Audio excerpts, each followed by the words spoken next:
Reminder, we're broadcasting all of the matches from the British and Irish Lions tour of South Africa on Off the Ball. It continued with Saturday's warm-up game against the Emirates Lions and continues this Wednesday with the game against the Cell C Sharks. Our coverage will be brought to you in association with Vodafone, lead partner of the British and Irish Lions. Cian Tracey is with us this morning to talk to us about both the Lions and Ireland. Cian, good morning to you. We might start with Ireland, if that's okay. What's the truth now that the dust has settled on the performance against Japan, where Japan were ripping us apart, and particularly in that first half, and yet we went in ahead at half-time? Yeah, it was a pretty mad game. It was hugely enjoyable. I think, first of all, it was like, I know you guys were both over in Japan. It kind of felt like we were back at the World Cup without any of the perks that come with being in a place like Japan. It was so, so surreal. Like, you see the number of Japanese media logging into the call afterwards and into the press conference, and it was kind of hugely encouraging that, because it's so hard to get a gauge on what Japan have actually done since the World Cup, because they just haven't been playing. So it was great to see that they still have a huge kind of media presence following them. But I mean, the fact that they had played 2 games, 1 test against the Lions and 1 game against the Sunwolves, and were still able to cause Ireland that many problems, I thought was pretty concerning, to be honest with you. I think they've been in camp, where they had been in camp for maybe 6 to 8 weeks, which is much longer than Ireland have been. And I think Andy Farrell was kind of pointing to that afterwards. But it's not really an excuse, is it? Like, I mean, the Ireland players have been playing high-level rugby for the last couple of years since the World Cup. So, yeah, I think it was concerning that Japan did a lot of the things that they did to Ireland in Shizuoka, that infamous day in 2019 that none of us will forget. And Ireland were still sort of naive to it. Now, I know it was a pretty different team. I think it was 8 players were involved from the last time, but it was still kind of the same mistakes. Like, Japan were still hurting Ireland on the edges. I mean, to concede 31 points is concerning, no matter if it is only a summer test. And I think even for someone like Andy Farrell, okay, he's the head coach now, but like, his background is in defence. So to concede 4 tries and 31 points was disappointing. But yeah, like, I think Ireland, what it showed to me was that the power of a team like Japan, who are so totally comfortable in their style of play and what they're doing and what they're being asked to do, and Ireland probably less so. I think they're still trying to figure out what kind of team they are under Andy Farrell and this backroom team. I think we saw glimpses of what they're trying to do and what they're about, but there was plenty of rustiness there, which on one hand was probably to be expected as well. Okay, tell us what they're trying to do, because you seem to have spotted a trend where we set up loads of good attacking positions and then don't actually finish it off. And this is obviously in the context of us scoring 39 points as well. So that's, I guess, positive, but perhaps it allows us to diagnose a little bit about what we're trying to be, what our identity is, what we're reaching for. Yeah, like, the set piece is still absolutely huge. I think 4 of the 5 tries came off the line out. And even, I think it was like maybe 3 lineouts went awry as well. And they're the kind of things that really need to tighten up. I don't think that's a big change from what Ireland were trying to do under Joe Schmidt. The set piece has always been hugely important. But I suppose the one try that didn't come from the set piece was Stuart McCloskey's. And for me, I think there was a lot in that try that shows what Ireland are trying to do. I think, I've been pretty critical of Mike Catt's attack since he's come in as well, just trying to figure out what he's doing. And if you look back to maybe 4 elements of that try, it starts with Joey Carberry in the backfield. And I don't think Ireland have been offering much of a counter-attack at all, really, over the last couple of years. So I thought it was really encouraging to see Joey Carberry sort of take that on himself with the little chip over the top. I know he got a lucky bounce to get it back, but he still did really well. If you look at the next phase of that, obviously Carberry was on the ground in the ruck. You had Hugo Keenan hitting the line at like really ferocious pace. And I think that's another thing Ireland haven't done. They haven't got that second playmaker into when the out half isn't in position. And I think Hugo Keenan is really stepping up in that regard. I thought he had another excellent game. Once Hugo Keenan goes through that gap, then all of a sudden Ireland are moving. And rather than try and, go to ground and recycle the ball fast, they're trying to keep it alive. And I thought that the movement through the hands there was really excellent from Stuart McCloskey linking with Peter O'Mahony. And then the final part of it, which I thought was really encouraging, was Peter O'Mahony throwing the offload, because I think I've spoken to you guys on the show before as well. I think we're all in agreement that we'd like to see a little bit more like that.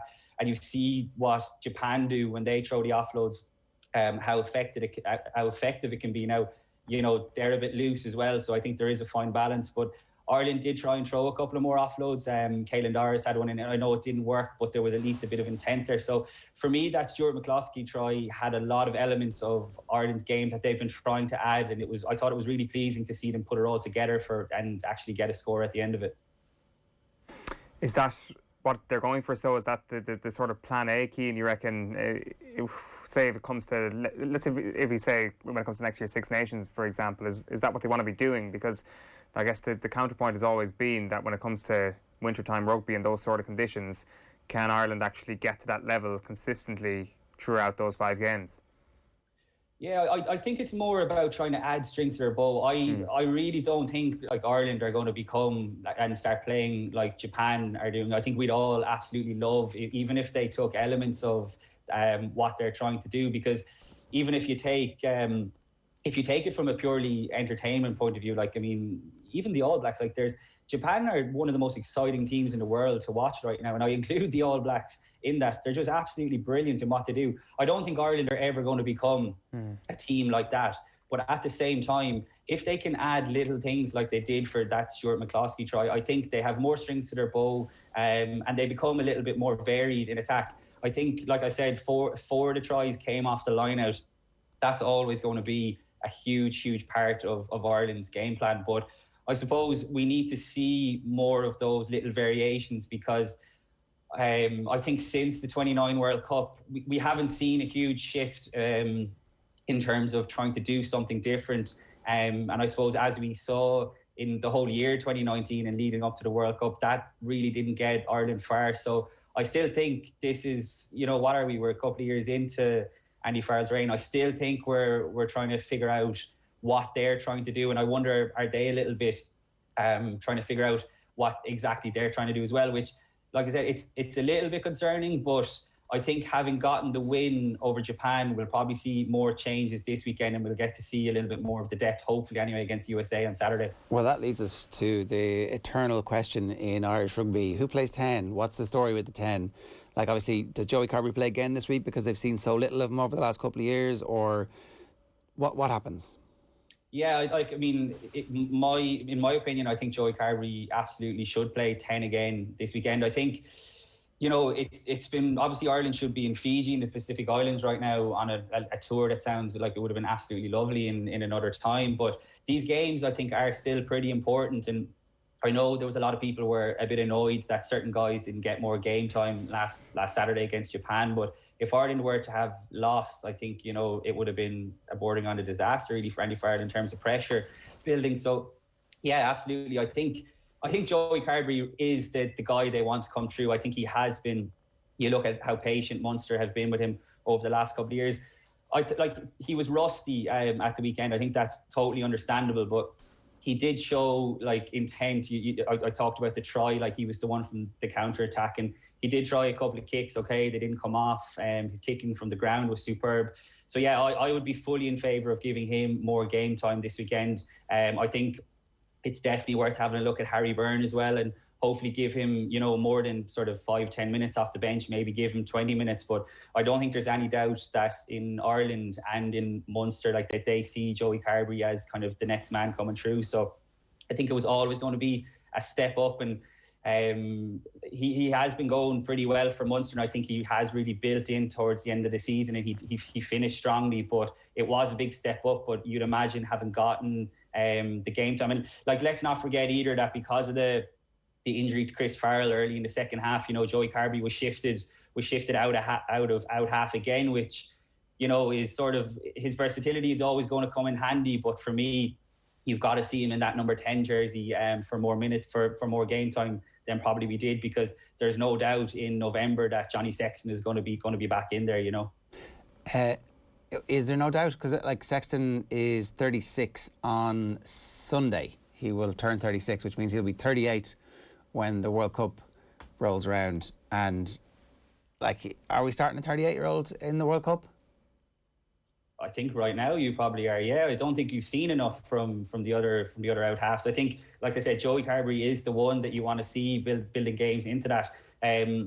For me, Billy Burns, I don't think you want to be going into the World Cup starting with Billy Burns as your 10 personally.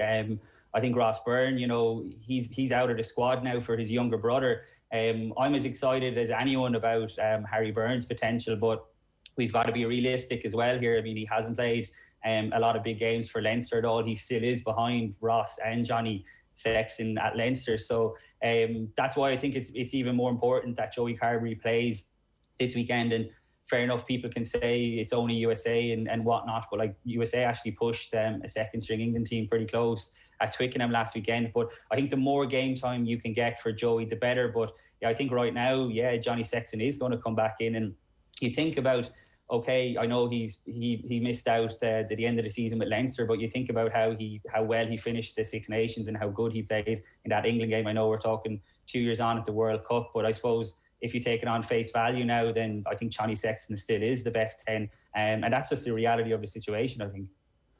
It's obviously there's the management of his game time then between now and 2 years in the World Cup. How do they do that? Is it like play 10 games a year? I mean, at the end of his career, Claude McAlealy was essentially only playing in the Champions League games.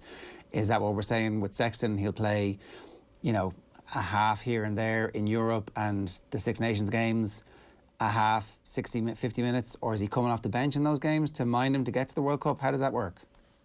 I don't think you can totally wrap him in cotton wool in terms of Six Nations games. I don't think that will work at all. I mean, you look back at his minutes in Leinster over the last couple of years, and he doesn't play a huge amount in the Pro 14 or the United Rugby Championship, whatever we're calling it now. Europe, yeah, absolutely. I think they're the times you're going to see him, but I don't think that's a big departure from what he's been doing for the last couple of years. But I don't think it's realistic at all to think that, you know, you can put Johnny Sexton in cold storage and roll him out for the World Cup. And I think like it's a massive challenge for the likes of Joey Carbery and the guys who are behind him, because they're fully aware that of what age Johnny Sexton is going to be by the time France 2023 rolls around. So like to call a spade, it's an indictment on those guys if they're not able to really push and force the issue. Because if it's a no-brainer that a 38-year-old by the time it rolls around is going to start or its first pool game, then that absolutely doesn't reflect well at all. And, you know, you might have a bolter coming through. I mean, it's a long shot, but like someone like Jack Crowley could break through next season and absolutely rip it up. But then where does that leave Joey Carbery? So, yeah, like it's a conundrum for sure. But I feel like in the here and now, it's important that Carbery gets that more game time, because these are the games where you need to see a little bit more variety. And like that's why I can understand why people were probably a bit frustrated from the Japan game that maybe the likes of Gavin Coombs and Craig Casey didn't get a little bit more game time than they did. Last question for you then, because we're a little bit out of time. But how many Irish starters do you expect in the Lions test, assuming the tests happen, assuming the tour continues? If we get to the first test, how many Irish Lions starters are realistic? Yeah, fingers crossed we do get there. Well, I think Tyke Furlong is absolutely nailed on. I think Ian Henderson has a great chance. I think a lot of it will depend on the makeup of the back row. I think probably Courtney Laws will play 6, and if Courtney Laws does play 6 and Itoje is in the second row, I think you can have an Ian Henderson in there with him. I think Jack Conan has a good chance if he can build on his game. Conor Murray is nailed on, and I think Bundy Aki as well. It'd be interesting to see how he goes tomorrow. Obviously, I think Bundy Aki's chances all hinge on where Owen Farrell is going to fit into the team. That's if he does, because I didn't think he was that impressive at 12 last week. So you could be looking at 4 and maybe 5 as a bolter, which at the start of the even when everyone was picking their squads, I think every Irish person would have taken that, wouldn't they? Absolutely. And if Robbie Henshaw's hamstring... Sorry, Henshaw, of course. Sorry, yeah. Henshaw. But I suppose that's the great unknown, because we've obviously seen him suffer with these hamstring injuries, and they just linger a little bit, and you've got to be very careful with them as well. So, yeah, all of a sudden it's looking much better than it did kind of before the Six Nations. We were like, will any Irish players make the squad? Except if it doesn't happen, of course. Yeah. Yeah, well, hopefully it does. Like Henshaw, yeah, you're right to point him out. Absolutely, he's nailed on too. But like Henshaw, this kind of reminds me of the last World Cup, and Owen, you'll remember it as well. Like Robbie Henshaw's hamstring was like a constant bone of contention in the early stages. So really, fingers crossed that that's not as serious, because like I mean, the guy's in the form of his life, isn't he? Yeah, absolutely. Kid, good stuff. Thanks a million. Cheers. Cheers, lads.